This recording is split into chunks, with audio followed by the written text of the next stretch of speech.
Hello, everyone. This is Woody Collins, and I am delighted to have you joining us today for another episode of Talking About Congo. This is a daily program at 3 o'clock p.m. Eastern Time, where we talk about subjects that's going on in the Congo that I think you would like to hear about. So let's get started. Uh, we got two subjects today. The subject is number one is uh, children are in school, getting ready to take their exams. So they're getting ready to take their exams. They've been prepping last week, and today they were going for their final day of prep. And then on tomorrow, the high school students will be taking their oral exams.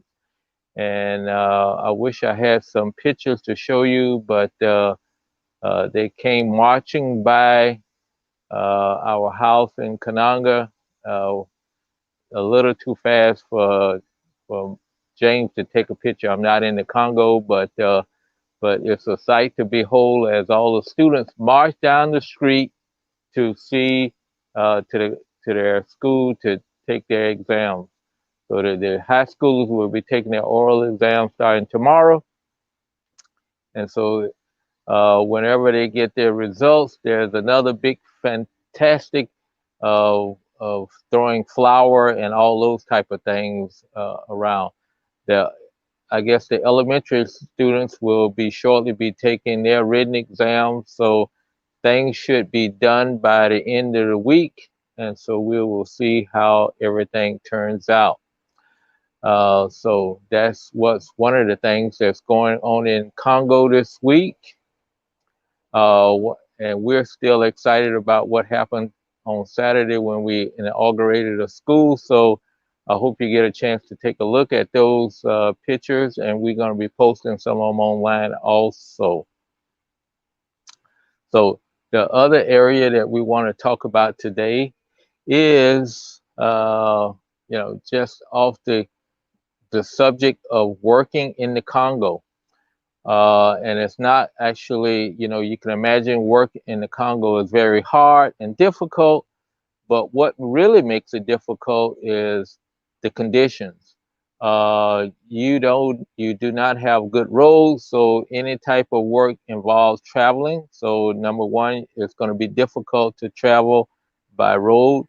I was looking at a video on Sunday afternoon about a pilot over in Bukavu, and from the airport to her place she stayed, it was an hour drive, and she said it was the bumpiest road that she had ever been on. So it's hard to, that's hard on you, getting back and forth to work. Second thing is, if there's any type of difficulty, it's hard getting uh, repairs and expertise to resolve a problem because they don't make too many products. Well, I haven't seen too many products that they make in the Congo. So therefore, when they have a problem with it, where do you get it repaired, or how do you get it fixed, or how you get repair parts? That is a problem. So that's why a lot of things become anchors in Congo, as we say. When they become anchors, they're just uh, sitting by the door, holding up space, holding down a building, or whatever the case may be, is the joke. But you can't get things repaired. Was talking to yesterday with my friend in the Congo, Paul Law, and was talking about some of the trials that he's going through with the drilling. He had the problems with his compressor, and so he had to call back to the United States to get uh, technical expertise on what was the diagnosing it from a distance. So you talk about telemedicine, diagnosing problems.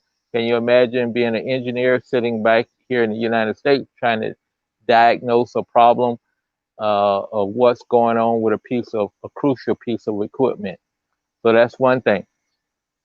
Also, uh, you know, just the whole thing of no electricity.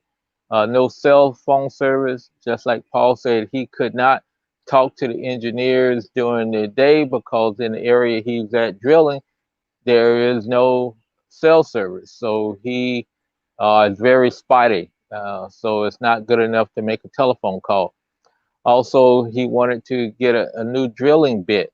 Where do you get a new drilling bit? You have to somewhere outside of Congo. So he's ordered one from South Africa, and that's going to be coming in. So that's, people think of Africa as a country. Africa is many countries, and South Africa is a long ways away. It's going to be about 10 days or more for it to get up to the border to Congo.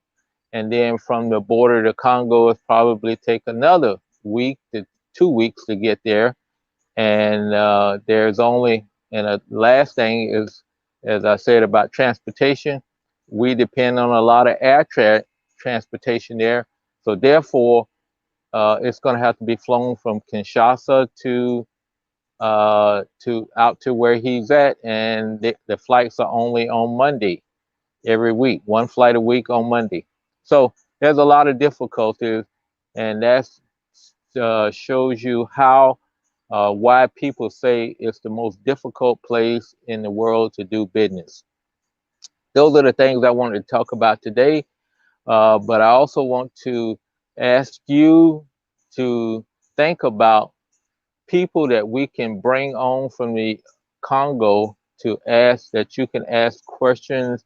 What would you like to see? We just were so excited about being able to live stream from Congo. Now that we want to look at, want y'all to see what we've seen and to ask questions that we've internally asked and got answers to. We want you to be able to see those up close and live. So uh, also, send me your questions. But if you like to see something in Congo that we may can arrange to do a live stream from and be able to ask questions to the people on the ground. We wasn't able to ask a lot of questions on the ground on Saturday because, uh, but we hope to do that in the future. We hope to do some things with school kids, with teachers, uh, since I'm a Rotary Club member, hopefully we're going to do something with the Rotary Club and all those type things. So with this new technology, we want to exploit it and use it for the betterment and also to bring you closer to what we have seen in the Congo. So thank you again for coming on, and we will see you again tomorrow at 3 o'clock. That's the time we're going to be broadcasting daily. Uh, and so we'll see you tomorrow. Thank you again, and leave your comments and questions below in either Facebook or in YouTube. We broadcast on both of those things. So take care, be safe, and be blessed. We'll see you tomorrow at 3 o'clock.